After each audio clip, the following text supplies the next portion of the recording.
You're standing in the shop, staring at a pile of metal and wondering if you should pour cash into another plasma cutter that might just sit idle. I get that feeling. Spending on a tool that promises precision but ends up being a headache is the last thing any fabricator wants. Link is in the description if you want to check the product details on Amazon.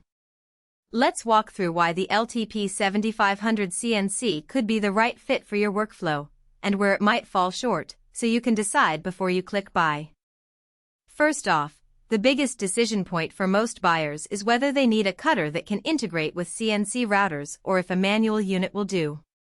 The LTP7500CNC is marketed as a CNC-enabled plasma cutter, meaning it talks to a controller through its digital interface and can be used for repeatable, computer-driven cuts. If you already own a CNC router or are planning to add one, the built-in IGBT inverter and the 2T/4T function make that integration fairly painless. You'll hook up the plug, feed the air through the pre-installed regulator, and the machine will handle the startup sequence without you having to manually spark the arc each time. The non-high-frequency start is another practical point worth unpacking. Many lower-priced cutters use a high-frequency ignition that can interfere with nearby electronics or cause a nuisance spark when you're working near sensitive equipment.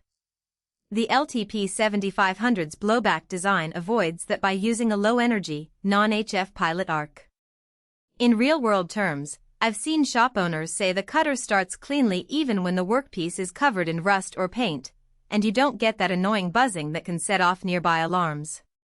For anyone who does a lot of outdoor work or works in a mixed-use facility, that's a genuine time saver. Now, let's talk about the torch itself. A 16-foot torch might sound excessive, but it's actually a convenience for larger sheets or when you're cutting on a table that's set up away from the power source.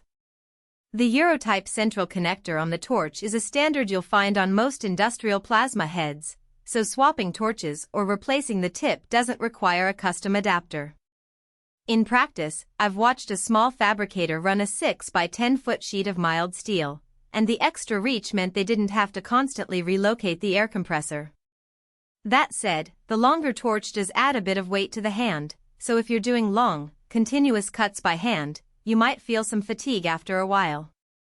It's not a deal breaker, but it's something to be aware of if you're the type who prefers a lightweight torch for repetitive handheld work. The cutting performance itself is where the machine's core value shows up. The latest IGBT inverter technology gives you a smoother current flow, which translates to cleaner cuts on thin gauges and a more consistent pierce on thicker material. Users who have tried it on 12-gauge steel report a fairly narrow kerf about 1/4 of an inch without the jagged edges you sometimes see on older units. If you're building HVAC ductwork, automotive panels, or decorative metal art, that level of precision can shave a few minutes off each part because you need less post-cut grinding. Conversely, on very thick plates inch and up the cutter still punches through, but you'll notice a slight slowdown in cut speed and a bit more spatter. That's typical for a cutter in this price bracket, but it means you should budget a little extra time if you're tackling heavy structural steel. One practical weakness that shows up when you dig into user forums is the air consumption. The LTP7500CNC comes with a built-in air filter regulator, which is handy, but the blower on many shop compressors can be strained if you try to run the cutter at full duty for an extended period. Some reviewers mentioned they had to upgrade to a larger compressor or add a dedicated air tank to keep the airflow steady at 90 psi. If you already have a robust compressor that can handle welding guns and sandblasters, you're probably fine. If you're running on a small portable unit, you might hit the air starvation limit and see the arc sputter, especially on thicker cuts. Who should consider buying this cutter? First, small to mid-size shops that are already on a CNC workflow or are looking to add that capability without buying a brand new CNC plasma system. The price point sits below the high-end industrial units, yet it offers the digital control and non-HF start that many hobbyist-level cutters lack.